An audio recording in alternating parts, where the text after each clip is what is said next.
त्याच्यामध्ये त्यांनी cement road जे सुरू केले तो निर्णय ठीक आहे, चांगला निर्णय आहे. कारण शहराच्या हायटेक शहर करण्याच्या दृष्टीने, स्मार्ट सिटी करण्याच्या दृष्टीने ते झालं पाहिजे. परंतु ज्या पद्धतीने सिमेंट रोड त्यांनी जे सुरू केलेले आहे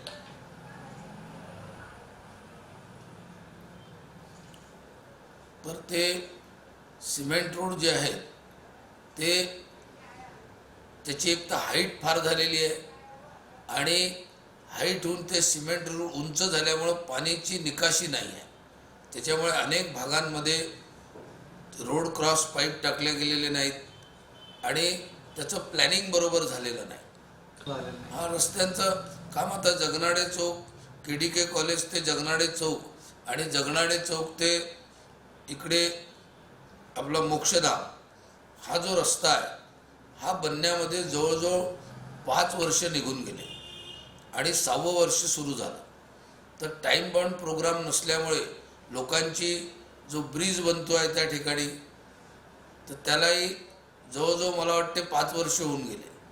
परंतु कामाचं जर वेळ जर निश्चित नसेल तर त्या ठिकाणी लोकांना आज तुम्ही पहा शहरामध्ये ठिकठिकाणी ट्रॅफिक जाम दिसतं.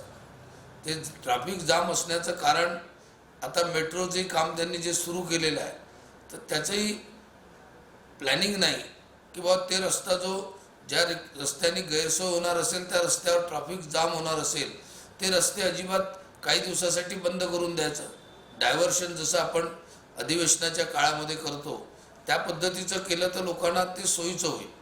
परंतु आता कसं आहे जाममध्ये लोक सातत्याने जे आहेत लोखंडी पुलाच्या जवळचा जाम, तुमच्या कॉटन मार्केटचा जाम किंवा हा घाटरोडचा जो मोक्षधामचा जो रोड आहे त्या ठिकाणचा जाम तर त्याच्यामुळे लोक अस्तव्यस्त म्हणजे लोकांना घरून निघायला 1 तास ऑफिसला जायला 1.5 तास लागतो आणि 1.5 तास 2 तास वेळ पडली तर 2.5 तास 3 तास सुद्धा ट्रॅफिक जाम असल्यामुळे लोकांना लागतो.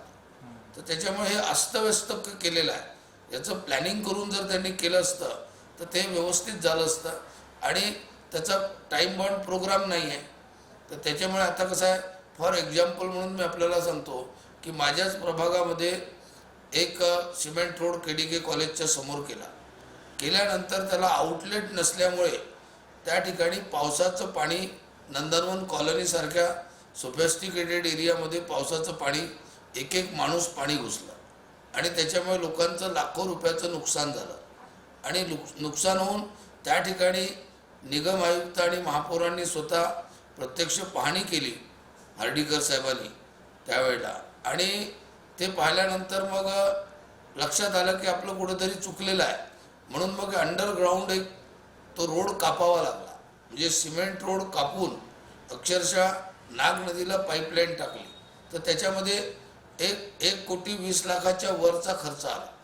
म्हणजे केवळ आपण पूर्वी पाईपलाईन ते रोड क्रॉस पाईप न टाकल्यामुळे प्लॅनिंग न केल्यामुळे 1 कोटीचा जो भूदंड आला. म्हणजे प्लॅनिंग अथॉरिटीने ज्याने कोणी केलं असेल डिझाईन ते चुकीचं डिझाईन होतं. तर असा प्रकार सगळीकडेच आता जिकडे सिमेंट रोड आहेत तर ते सिमेंट रोड करण्याला आमचा विरोध नाही, सिमेंट रोड करण्याला आपला बिलकुल विरोध नाही. परंतु सिमेंट रोड हे खाली खोदून करायला पाहिजे होते. म्हणजे जुने जे रस्ते आहेत त्याचं लेवल जर मेंटेन केलं असतं यांनी तर ते अधिक सोयीचं झालं असतं.